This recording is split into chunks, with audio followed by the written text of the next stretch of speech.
Ladies and gentlemen, escorting the President-elect, the Staff Director for the Joint Congressional Committee on Inaugural Ceremonies, Elizabeth Farah, House Sergeant-at-Arms, the Honorable William P. McFarland, Senate Sergeant-at-Arms and Doorkeeper, the Honorable Jennifer A. Hemingway, Senate Majority Leader, the Honorable John Thune, and the Joint Congressional Committee on Inaugural Ceremonies, House Democratic Leader, the Honorable Hakeem Jeffries, House Majority Leader, the Honorable Steve Scalise, Speaker of the House of Representatives, the Honorable Mike Johnson, Senate Democratic Leader, the Honorable Charles E. Schumer, Ranking Member of the Joint Congressional Committee on Inaugural Ceremonies, the Honorable Deb Fischer, and Chairwoman of the Joint Congressional Committee on Inaugural Ceremonies, the Honorable Amy Klobuchar.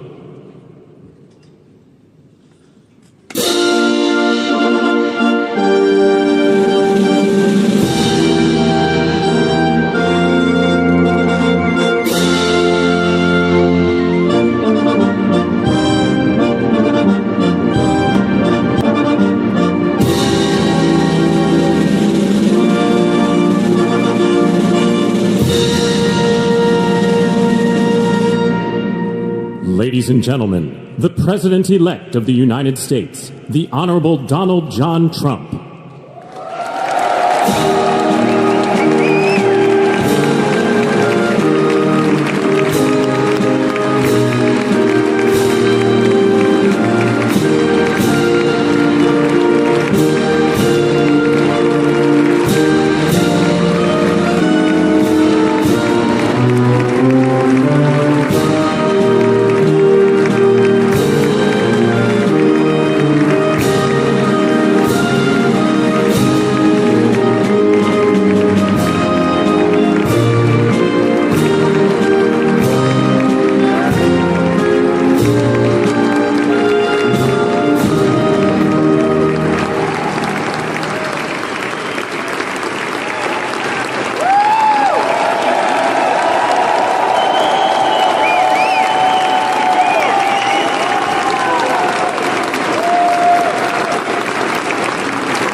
Ladies and gentlemen, please be seated.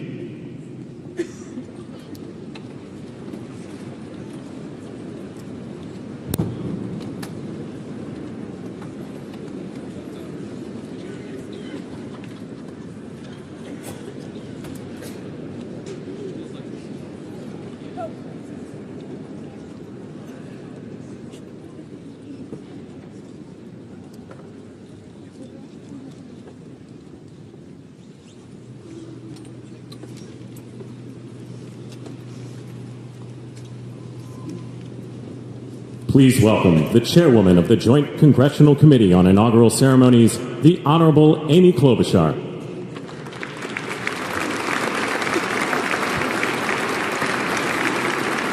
Good morning, everyone. Welcome to the 60th presidential inauguration.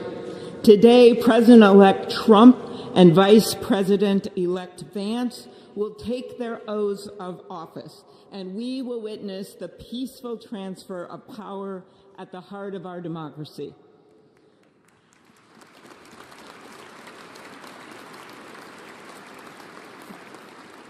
For the past year, I've chaired the Inaugural Ceremony Committee, which includes the leadership of Congress from both parties. We thank the committee and Capitol staff and law enforcement who worked so hard over the last year, and especially the last 3 days. You've done a beautiful job, and you have shown grace under pressure.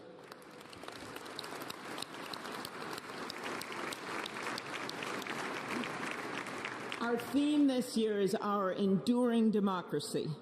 The presence of so many presidents and vice presidents here today is truly a testament to that endurance. We welcome President Biden and Dr. Biden. We welcome Vice President Harris and Doug Emhoff, President Obama, President Clinton and Secretary Clinton, President Bush and Laura Bush, Vice President Pence, Vice President Quayle and Marilyn Quayle. The justices of the United States Supreme Court are with us, all 9 of them I counted, and of course the Trump and Vance families. This ceremony marks what will soon be 250 years of our democracy. It is the moment when leaders, elevated by the will of the people, promise to be faithful to our Constitution, to cherish and defend it. It is the moment when they become, as we all should be, the guardians of our country. Through war and peace, through adversity and prosperity, we hold this inauguration every 4 years, and today it falls on Martin Luther King Day, a further reminder that we must strive to uphold the values enshrined in our Constitution, the freedoms, the liberties, and, as is inscribed on the entrance of the United States Supreme Court, equal justice under law.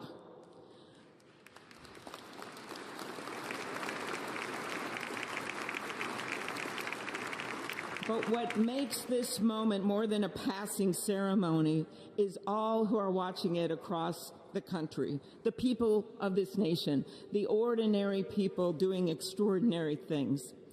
President Kennedy, who at one point worked as a senator in this building and would often walk through this very rotunda, once said, "In a democracy, every citizen, regardless of interest in politics, holds office. Every one of us is in a position of responsibility." With that